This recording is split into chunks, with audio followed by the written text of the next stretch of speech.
Genesis chapter 40. The cupbearer and the baker. Sometime later the cupbearer and the baker of the king of Egypt offended their master, the king of Egypt. Pharaoh was angry with his two officials, the chief cupbearer and the chief baker, and put them in custody in the house of the captain of the guard, in the same prison where Joseph was confined. The captain of the guard assigned them to Joseph, and he attended them.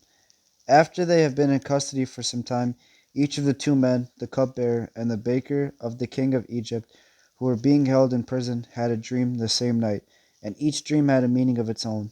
When Joseph came to them the next morning, he saw that they were dejected. So he asked Pharaoh's officials who were in custody with him in his master's house, "Why do you look so sad today?" "We both had dreams," they answered, "but there is no one to interpret them." Then Joseph said to them, "Do not interpretations belong to God? Tell me your dreams." So the chief cupbearer told Joseph his dream.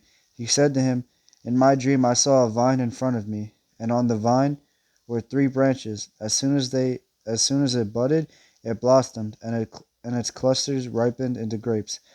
Pharaoh's cup was in my hand, and I took the grapes, squeezed them into Pharaoh's cup, and put the cup in his hand." "This is what it means," Joseph said to him. "The three branches are 3 days.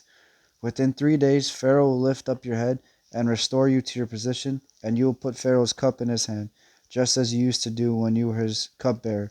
But when all goes well with you, remember me and show me kindness. Mention me to Pharaoh and get me out of this prison.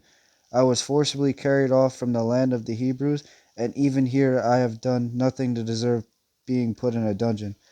When the chief baker saw that Joseph had given a favorable interpretation, he said to Joseph, "I too had a dream. On my head were three baskets of bread.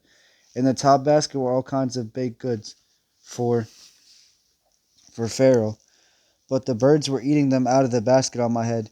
"This is what it means," Joseph said. "The three baskets are 3 days.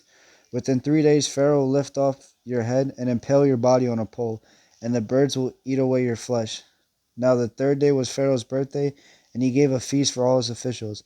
He lifted up the heads of the chief cupbearer and the chief baker in the presence of his officials. He restored the chief cupbearer to his position, so that he once again put the cup into Pharaoh's hand.